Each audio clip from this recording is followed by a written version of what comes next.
വാഹനാപകടത്തിൽ നട്ടെല്ലിന് ഗുരുതരമായ പരിക്ക് പറ്റി നടക്കാൻ കഴിയാത്ത മണലൂർ ഗ്രാമപഞ്ചായത്ത് 13-ാം വാർഡിലെ പുളിനിന്ന കോട്ടുവളപ്പിൽ അരുണിന്റെ മകൻ PA അഖിലിന് OVS ഫൗണ്ടേഷൻ വീൽചെയർ നൽകി. ചാലിശ്ശേരി എൻക്ലേവിൽ നടന്ന യോഗത്തിൽ മണലൂർ ഗ്രാമപഞ്ചായത്ത് മുൻ പ്രസിഡന്റ് KV വിനോദ് അധ്യക്ഷത വഹിച്ചു. OVS foundation convener PB Joshi, Anthikkad block panchayat vice president Sindhu Sivadas, Manalur ഗ്രാമപഞ്ചായത്ത് vice president Beena Xavier, ward member Dharman Parathattil എന്നിവർ ചേർന്ന് വീൽചെയർ കൈമാറി.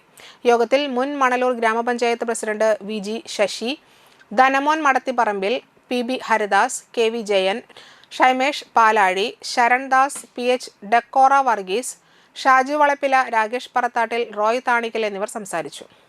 എനിക്ക് പുറത്തൊക്കെ പോകണമെങ്കിൽ അറിയത്തേട്ടാ ഒരു വണ്ടി, ഒരു വീൽ ചെയർ വേണം. ആ വീൽ ചെയർ ഒരു ഇലക്ട്രിക്കൽ വീൽ ചെയർ ആവണം എന്ന് പറഞ്ഞു.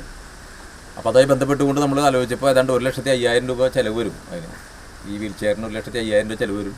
പെട്ടെന്ന് 1,50,000 രൂപ ഒരാൾ തരാമെന്ന് പറഞ്ഞാൽ ഇന്നത്തെ കാലത്ത് നടക്കുന്നതല്ല.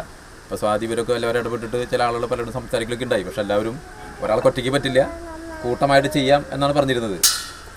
പക്ഷേ നമ്മൾ ഈ വിഷയം ഷാബുമായിട്ട് സംസാരിക്കുമ്പോൾ എനിക്കൊരു ആശങ്കയുണ്ടായിരുന്നു. ഞങ്ങൾ മോഹനേട്ടൻ ഒരു ക്യാൻസർ രോഗം ബാധിച്ച് ചികിത്സയിലായിരുന്നു. മോഹനേട്ടനെ കാണാൻ പോയപ്പോൾ ആ വീട്ടിൽ വെച്ചിട്ടാണ് ഞാൻ ഷാബുമായിട്ട് സംസാരിക്കുന്നത്. അപ്പോൾ ഷാബുവിന് എത്ര പൈസയാവും ചോദിച്ചപ്പോൾ ഞാൻ പറഞ്ഞു 1,50,000 രൂപയാവും എന്ന് പറഞ്ഞപ്പോൾ ഷാബു ആലോചിച്ചിട്ട് 10 മിനിറ്റിനുള്ളിൽ അത് തീരുമാനമെടുത്ത് വാങ്ങിത്തരാ ചെയ്തത്.